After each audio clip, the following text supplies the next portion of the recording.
तो सबसे पहले मैं आपको लेकर चलता हूं एप्टीट्यूड के पोर्शन पे। अगर मैं बात करूं क्वांटिटेटिव एप्टीट्यूड के सिलेबस पे, तो सिलेबस के अंदर अगर हम बात करें तो सबसे पहली चीज जो आपको पढ़नी है ना, वो है आपका डेटा इंटरप्रिटेशन।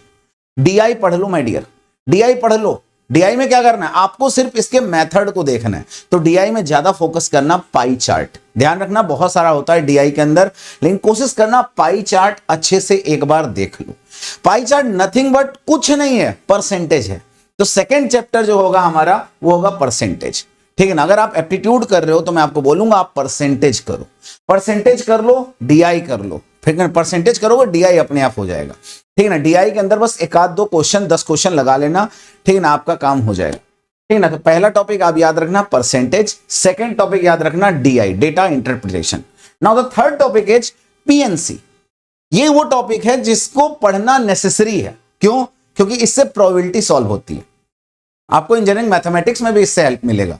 सो पीएनसी जरूर पढ़ लो, ठीक है ना। पीएनसी एकदम बेसिक पढ़ो, कोई टफ लेवल का मत पढ़ो। जो 9, 10, 11 में पढ़ते थे ना, वही पीएनसी पढ़नी है, कोई अलग की पीएनसी नहीं पढ़नी है, ठीक है ना। Percentage, data interpretation, permutation and combination. Now the fourth thing is mensuration.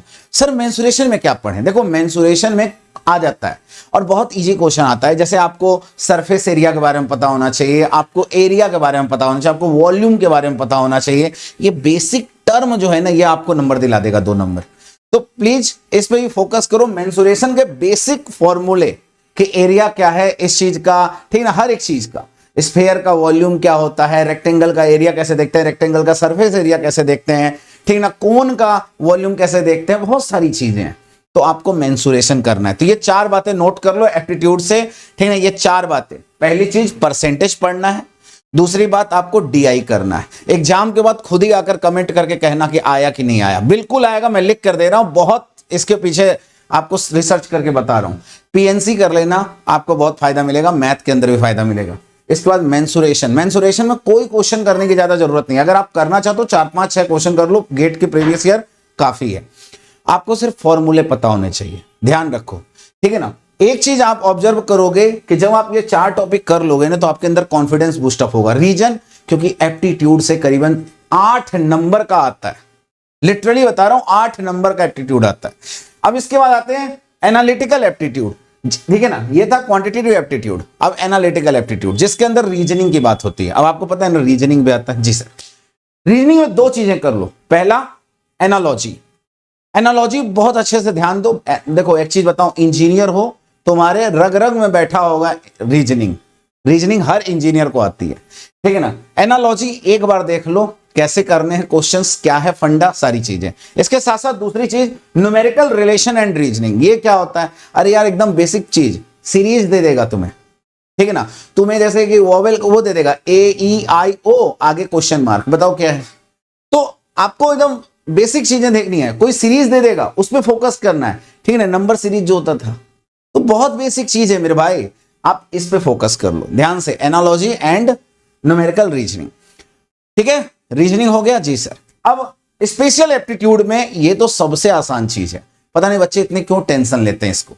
Special aptitude ये वही चीज है, पेपर फोल्डिंग, मिरर इमेज, ठीक है ना, वाटर इमेज, ये वही चीजें हैं। ट्रांसलेशन, रोटेशन, स्केलिंग, हर एक छोटे छोटी चीजों को अगर आप मतलब आप देखते हो स्पेशल एप्टीट्यूड में ट्रांसफॉर्मेशन ऑफ शेप, आप बस ये कर लो ट्रांसफॉर्मेशन ऑफ शेप। भाई मेरे 1 घंटे का कोई वीडियो यूट्यूब से उठाकर देख लो, तुम्हारा काम हो गया।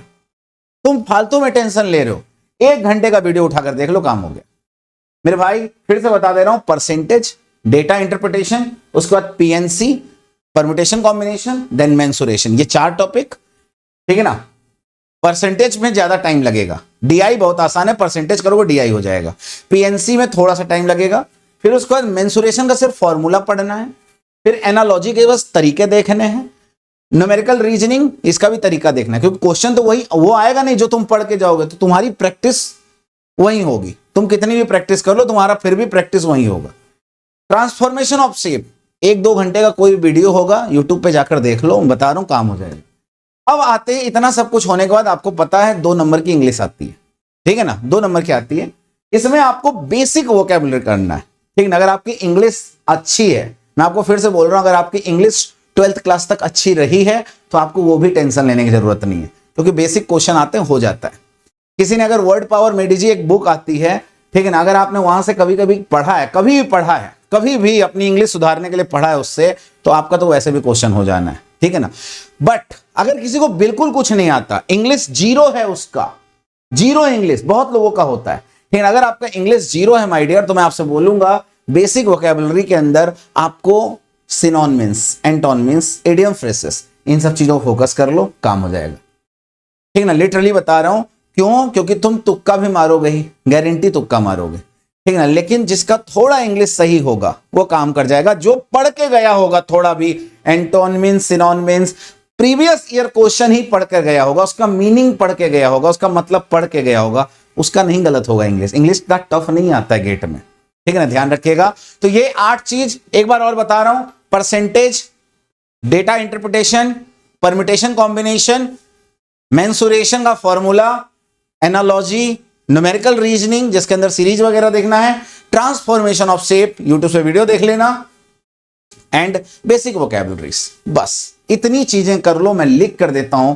आप 15 आउट ऑफ 15 लेकर आओगे। और ये हर बार होता है, ठीक है ना। जिसने इससे पहले गेट एग्जाम दिया होगा ना, उसको पक्का मालूम होगा कि यार ये सब आप लोग फालतू में सारा सब्जेक्ट देख रहे हो, फालतू में अपना टाइम वेस्ट कर रहे हो। अभी विद इन 2 to 3 डेज आप फोकस करो, मैं लिख कर देता हूं, आपको मजा आ जाएगा, ठीक है। अगर आपको इससे रिलेटेड और भी कोई डाउट हो, आप कमेंट बॉक्स में कमेंट करना, मैं आपका रिप्लाई करूंगा कि कैसे पढ़ना चाहिए, क्या करना चाहिए। अगर कोई नोट्स चाहिए हो तो आप मेरे को बताना, मैं आपकी हेल्प करूंगा, ठीक है। मेहनत करो और चैनल को सब्सक्राइब करना मत भूलो। सो थैंक यू हमारे साथ जुड़ने के लिए।